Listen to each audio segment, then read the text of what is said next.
Assalamualaikum ya akhi ya ukhti. Assalamualaikum ya akhi ya ukhti. Ada. Ya, boleh. Dalam surat apa? Perkenalkan nama, Yang Pak. institusi, Assalamualaikum. RT.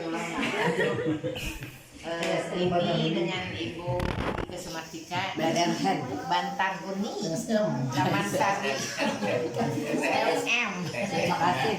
RT 1 RW 8. JRA.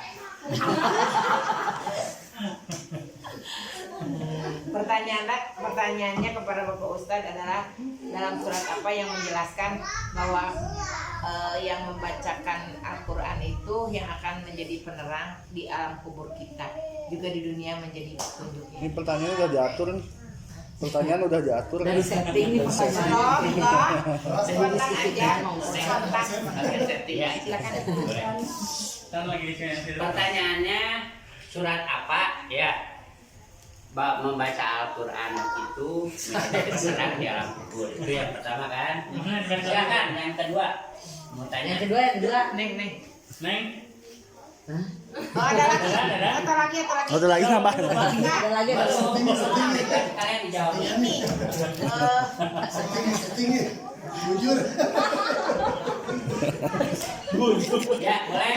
Ini Bung Ali. bagaimana kiat kita untuk supaya lebih rajin lagi baca Al-Quran, jangan malas gitu. Satu pertanyaan satu jawaban Mbak langsung. Langsung Oh, iya. berjawaban. Biar tidak malas baca Al-Quran. Al-Quran itu akan menjadi penerang. Ya, kata surat apa, ayat berapa ya. Kalau ayat berapa nama enggak lupa, silakan dibaca saja surat An-Nur. Ya, An-Nur bahwa Al-Quran itu adalah merupakan cahaya. Nah, itu ya surat An-Nur ayatnya itu berarti kalau yang namanya cahaya pasti udah akan menerangi.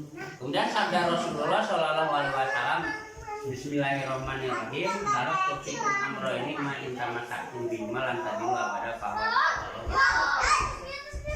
aku tinggalkan dua perkara kepadamu. Selama kamu mau melaksanakannya, kamu tidaklah akan tersesat selamanya, yaitu kitab Allah dan sunnah. Jadi ulah sadeng-dengnya ada cek aja ngan kieu, ulah cek aja nanti ayat di Al-Quran, maka baca Al-Quran itu apa isinya. Tadi juga hudan, bahkan sebagai nur. Silakan lainnya. Boleh. Perkenalkan. RT dulu. Jangan dulu RT. Hai guys, nama saya Lucy Ini pertanyaannya yang susah. S2 ini pertanyaan S2 nih dari S2. Saya dari Perum TML Tamara. Yang S1 RW 5. Pertanyaannya, ini kan hal-hal yang nyata tetapi belum tergambarkan Pak. Di dalam Al-Quran bagaimana penjelasan untuk kehidupan setelah kematian. Jadi setelah kematian itu seperti apa gitu Pak kehidupan, dan baik itu dalam kubur, kemudian nanti di surga, lalu apa saja yang harus dipersiapkan agar kita di dalam kubur itu tidak disiksa gitu Pak, atau masuk surga. Makasih guys. Akan mau jawab. Ya. Ya boleh. Asisten. Pertanyaan Bu Lucy akan saya jawab dan diwakili oleh terkenal. Oke, pertanyaan Bu Lucy akan saya jawab dengan diwakilkan oleh Bapak Al Mukarrom. Pertanyaannya, bagaimana Kehidupan di dalam Al-Quran dijelaskan kehidupan Setelah kematian. Setelah meninggal lalu bagaimana gitu. bagaimana di dalam Al-Quran kehidupan setelah meninggal. Itu kadang-kadang kita juga dalam at-tahiyat itu dibacakan. Ya, dalam doa tasyahud akhir di sana itu yang pertama, Allahumma inni a'udzubika min adzabi jahannam wa min adzabil qabr wa min fitnatil mahya wal mamati wa min syarri fitnatil masih. Itu doanya begitu kita masuk ke dalam kubur, seperti itu. Jadi kehidupan di akhirat setelah mati itu kita itu sebetulnya mati itu berpisah itu hanya fisik. Tapi secara ruhania ya, secara ruhania begitu masuk ke alam kubur. Nah, di sana itu melalui beberapa alam prosesnya. Jadi begitu masuk ke satu alam kubur yang sering disebut alam barzakh, itu di sana itu kita akan dipertanyakan dulu. Ada pertanyaan. Yang pertama ditanyakan itu sholat. Nah, itu makanya dalam Al-Quran disebutkan inna sholati wa nusuki wa mahyaya wa mamati lillahi rabbil alamin. Tuh, dalam doa kita. Kemudian di dalam surat Yasin sering kita baca, di akhirat itu setelah kita jasadnya mati, ya, ruhnya tetap hidup oleh Allah Subhanahu wa taala, jasadnya dikubur, ruhnya itu urusan Allah. Di sana itu dalam surat Yasin disebutkan, tadi diawali dengan Yasin wal Qur'anil Hakim, ada di sebuah ayat al yauma nakhtimu ala afwahihim wa tukallimuna aydihim wa tashhadu arjuluhum bima kanu yaksibun. Di sana itu pada hari ini kunci mulutmu, nakhtimu ala afwahihim wa tukallimuna aydihim, dan berbicara tangan-tangan, wa tashhadu, dan bersaksi kaki-kaki, arjuluhum bima kanu yaksibun, dari apa yang kamu kerjakan selama hidup di akhirat. Itu yang pertama. Kemudian prosesnya masuk alam kubur, ditanya oleh malaikat munkar nakir. Yang pertama kali ditanyakan itu adalah sholat. Setelah di alam kubur, pada hari kiamat dibangkitkan, yaitu yaumul ba'ats, bangkitkan. Muncul wajah-wajahnya, ada yang cantik, ada yang ganteng. Udah kakek. Muncul, ada juga yang jelek, yang kepalanya terbalik. Udah saya tahu. Selek. Nah, model iklan yang di Jogja aya iklan Lujin dibalikkan kurang bagus. Terbalik. Ada juga lidahnya yang ditusuk dengan paku. Di yaumul ba'ats itu bermacam, ada yang seperti monyet, seperti kera, seperti apa saja binatang yang Seperti si Agas ayah. tidak banyak. Pokoknya seperti apa? Itu tergantung amal-amalnya. Faman ya'mal mithqala dzarratin khairan yarah wa may ya'mal mithqala dzarratin syarran yarah. Maka Allah akan memperlihatkan amal-amal kita sebesar di jarak. Itu yang baik, yang jelek juga sama. Di yaumul ba'ats akhirnya manusia berkumpul seperti 212. Berkas. Anu hade ngarina anu jelek susah. Berdiri itu bukan mempraktikkan karena bisa sakit. Bukan ini. Oh, bukan. Jadi itu bisa di yaumul ba'ats itu orang-orang itu dikelompok-kelompokkan. Yang orang yang mengikuti taraktu fikum amro ini, yang mengikuti warisan yang ditinggalkan Nabi Muhammad itu akan enak bersama Nabi Muhammad, tidak akan tersesat selama-lamanya.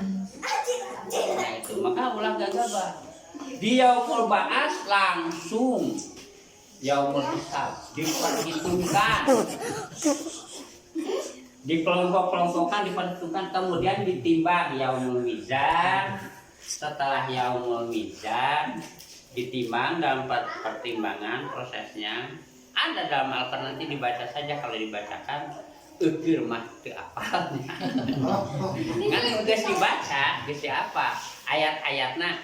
Tanyain Pak ke sini Pak. Kemudian di Yaumul Mizan itu kalau orang yang timbangannya banyak amal yang benarnya jelas dimasukkan ke dalam surga. Tak cek ajengan, cek ajengan kamari bahasa di masjid rumah sakit Islam, urang teh di Yaumul Mizan teh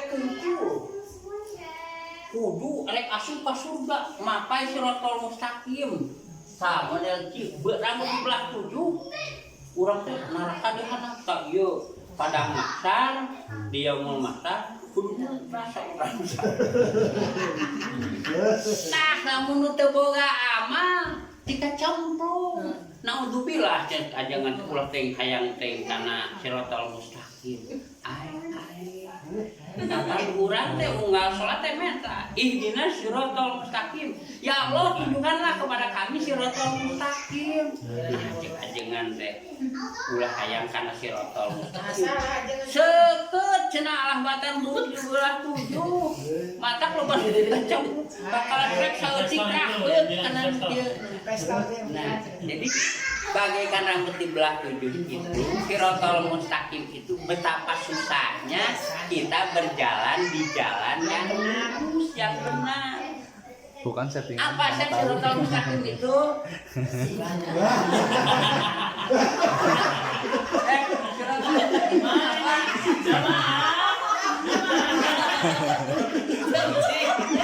Jawabnya nggak usah dicari. Siratal ladzina an'amta alaihim ghairil maghdubi alaihim.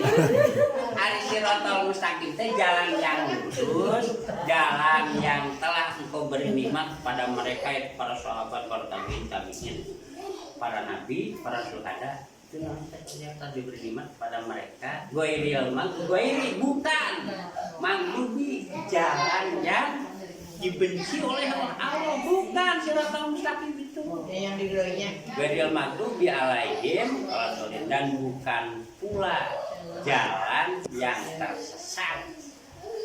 Itu siratal mustaqim.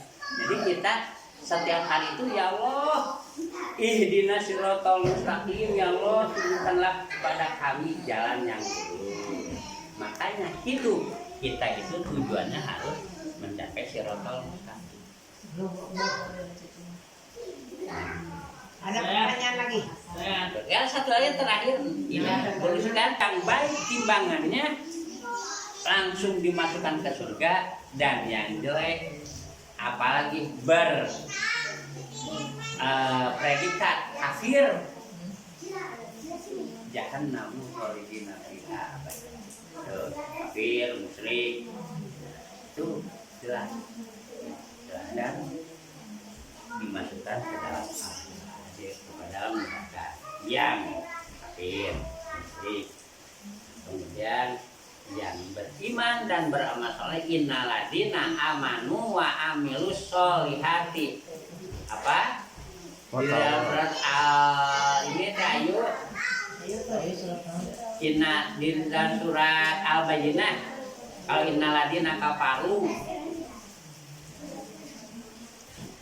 kalau musyrikin namun pakina binari jahannam laniyah jazaa'uhum inda rabbihim jannatu adnin tajri min tahtiha al-anhar. Surah Al-Bayyinah dijelaskan yang kafir musyrik dalam neraka, yang Islam dan beramal, ada yang iman dan beramal soleh masuk ke dalam surga. Jazaa'uhum bagi mereka balasan Allah. Silakan. Itu bulu sih ya. Ya, terima kasih Pak. Boleh. Hai guys, Ayo aku nanya. ada nanti setelah disebutkan Pernapasan dan berat badan. berat badan 97,7. Wah. Karena tadi pagi-pagi sih masih 98, cuman badan siang ke WC dulu, jadi kurang tinggi loh. Serius ya lewat. Tapi Bayar. Itu pertanyaan. Mampat lagi. Oke, pertanyaannya adalah menyambung. Semut. Do tinja. Masih banyak waktu.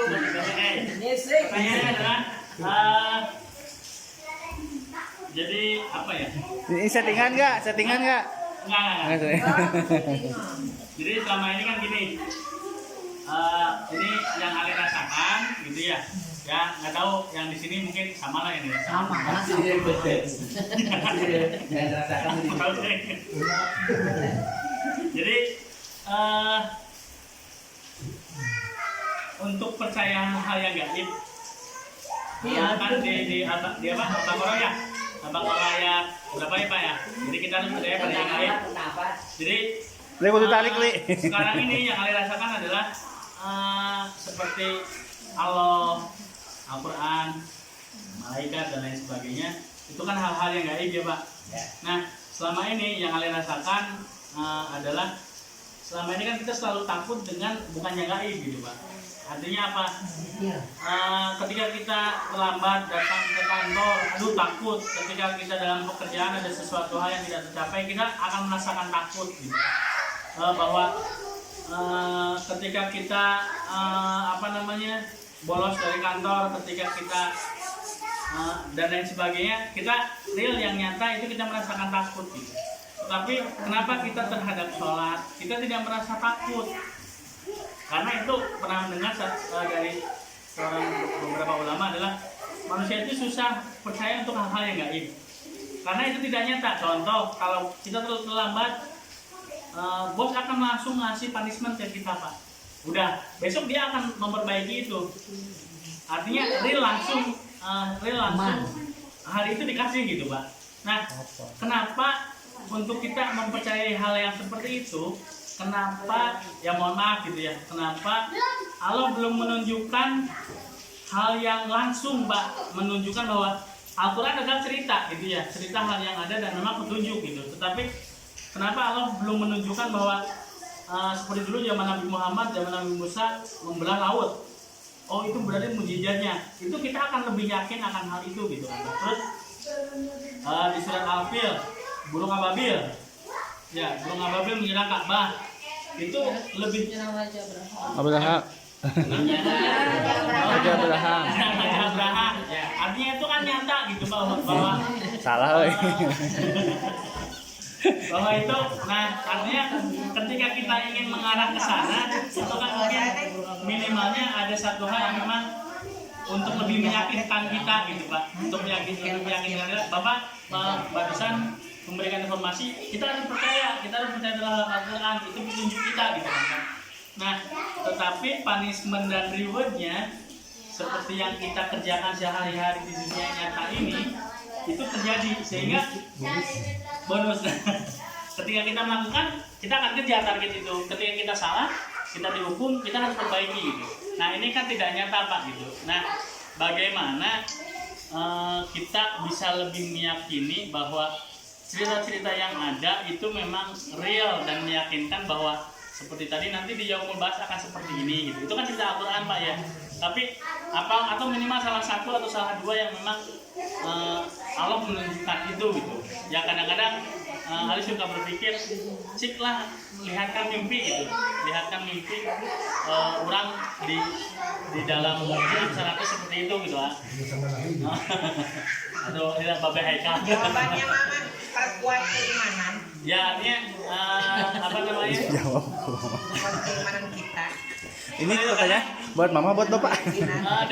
Dalam kehidupan sehari-hari ini untuk tadi Mama jawaban untuk memperkuat keimanan itu benar-benar luar biasa gitu. Benar-benar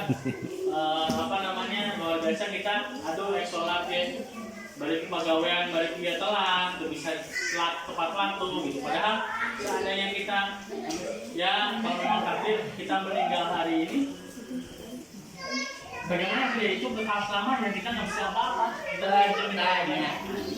Pertanyaannya adalah bagaimana? Ini Ali pertanyaan atau jawaban tadi? Ya, kegalauan hati. Artinya dari cerita tadi berarti kan itu menggambarkan bahwa bagaimana kita untuk mempercayai hal-hal yang seperti itu. Lebih percaya lagi. Oke. Kemudian Allah. Sebelum Ari dina film oge, Ari bola galakon mah nya sok paneuringnya. Anak buah we heula.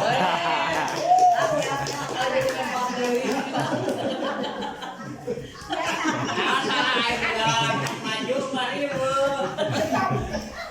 Kan anak buah. Jadi ketika kita lebih takut dengan apa yang terlihat, terdengar, dan bisa dirasakan oleh panca indera, itu suatu hal yang naluri ya. Kita sebagai manusia itu naluri ya, dan memang sudah sudah menjadi sifatnya dari makhluk hidup. Nah, tapi kan memang Allah Subhanahu wa Ta'ala itu menciptakan manusia, satu tugasnya itu beribadah dan menjadi khalifah di dunia ini. Itu yang membedakan kita dengan makhluk yang lainnya. Nah, contoh Kak Ruas.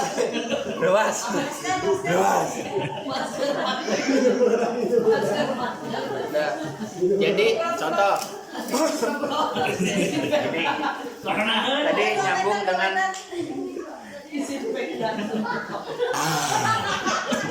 nyambung dengan yang dikatakan oleh Bapak tentang Ikro sendiri.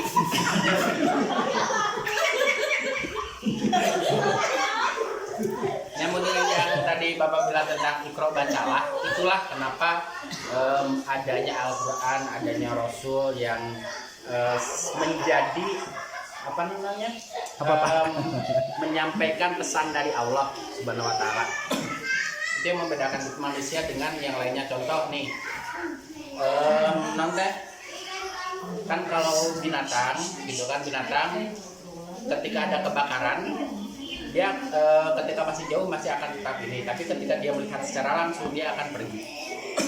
Manusia itu punya kelebihan, yaitu adalah otak. Kelebihannya itu otak. Nah, jadi contoh ketika Ali masuk ke jalan tol. Nah, tapi di situ ternyata ada kayak Waze gitu kan, ada pemberi petunjuk. Padahal Ali tidak melihat secara langsung, ya kan? Di situ dikatakan jalan itu macet. Nah, Ali akan mengambil ke situ atau tidak? Ya, tidak. Tidak, karena di situ ada pesan yang disampaikan. Ya. Nah, itulah yang membedakan kita dengan dengan makhluk yang lainnya, gitu. Jadi kenapa kita lebih takut itu naluri ya, karena kita sebagai makhluk hidup. Tetapi itu tadi kita ada petunjuk Al-Quran ataupun Rasul dan hadis dan sebagainya. Itulah yang menjadi petunjuk kita. Lamun di jalan tol kita ada wis. Jadi itu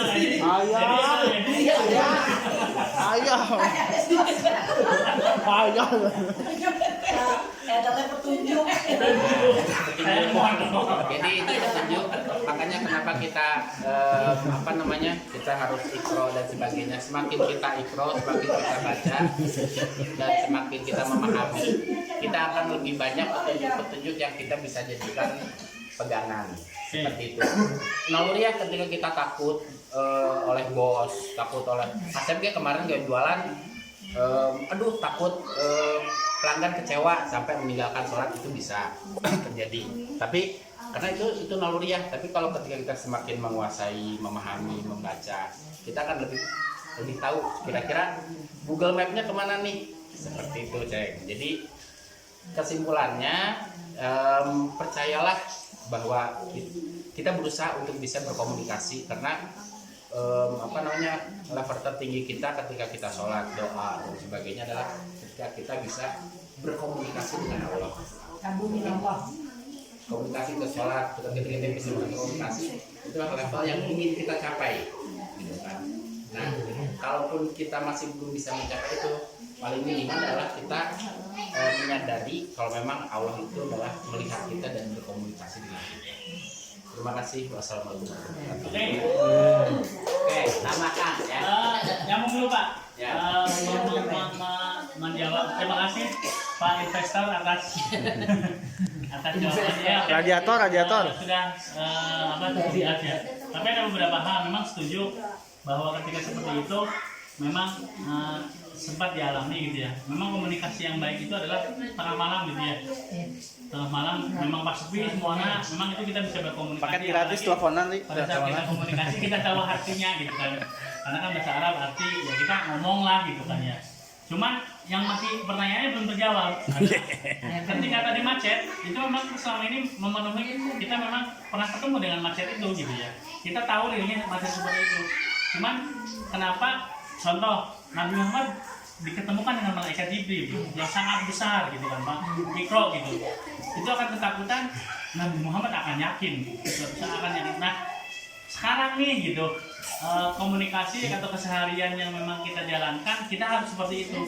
Tapi kenapa ini hanya satu pertanyaan saja, kenapa tidak ditunjukkan Pak, tidak ditunjukkan bahwa artinya petunjuk yang memang ini saya Allah, saya Nabi Muhammad, saya malaikat Jibril, yang diketemukan malaikat Jibril bertemu dengan Nabi Muhammad gitu Pak, supaya umat manusia ini memang mengerti dan tahu bahwa oh iya seandainya memang itu terjadi ya, contoh presiden yang diketemu adalah Prabowo atau Jokowi, kita memilih Prabowo presiden. Jokowi Salah di wae. mengalir ke mereka gitu kan. Nah ini pun kan supaya kita ini memang bisa lebih yakin, percaya ditunjukkan Ali itu lempar tadi itu harus pakai malaikat Jibril gitu. Israel bener enggak? Terjadi. Orang malaikat Jibril, nanti esok ada dia gitu. Oke, Itu dulu kayak gini. Oh, boleh. Oh, berlanjut sama investor. Ya. Jadi satu sekali lagi kembali ke Iqra aja setiap hari coba. Setiap hari nanti insya Allah akan ketemu. Itu satu, terus yang kedua adalah Allah itu di mana gitu kan. Allah itu dekat. Allah itu dekat dengan kita. Allah itu bersama orang-orang yang soleh. Allah itu bersama dengan siapapun. Bahkan ketika kita mungkin jauh dari Allah, mungkin meninggalkan Allah, tapi Allah tidak meninggalkan kita. Ketika kita pengen tobat, Allah tidak mempersulit gitu kan. Jadi mungkin kalau manusia akan meninggalkan Asep meninggalkan Ali nih. Ketika Asep pengen kembali ke Ali kan ngomong itu karena dia gitu kan. Tapi Allah tidak gitu kan. Jadi walaupun kita jauh, walaupun kita kemana, walaupun Ali tadi bertanya Allah itu ada di mana, di sini juga. Mana-mana. Oke, Bapak. Mama, ya. Sok. Itu jawabannya. Ya, artinya seperti itu, oke, itu mengerti lah. Tapi ketika contoh nih, ya Allah, Ali ulang wae. banyak, sering langsung Durasi. akan lebih meyakinkan hal yang seperti itu. Ya. Artinya kita berdoa nih, ya Allah kita akan seperti ini, ya Allah sembuhkanlah saya. Sering hari itu kita sembuh. Nah, itu kan menunjukkan satu bukti bahwa ketika polisi ada bukti langsung tersangka. Nah ini ketika ada bukti kita akan lebih yakin. Bagaimana Pak? Maaf pertanyaannya harus seperti itu jadi Tidak apa-apa. Seperti kata awal lamun batasuna maksud karena cai basir karena sini panas bahasa kolot itu. Nah sekarang alih dekatnya ke air pasti alih akan basah, alih dekatnya kena api pasti bakal panas. Nah di sini Asep tadi menyatakan satu surat Al-Alaq ayat 1 sampai 5 Iqra. Makanya kalau sudah membaca 5 ayat dulu aja, nggak usah banyak-banyak. Terus baik itu di ayat kelima muncul alamal insana malam ya'lam. Allah akan memberitahu kenapa nih aku ini lamun kepada dino juru-jurunya bukti. Nah di sana ayat kelima saja sudah menunjukkan Allah akan menunjukkan kepada manusia apa-apa yang tidak tahu. Ini Allah. Nah, karena kita tahu siapa diri kita tahu diri kita siapa Allah. Gitu.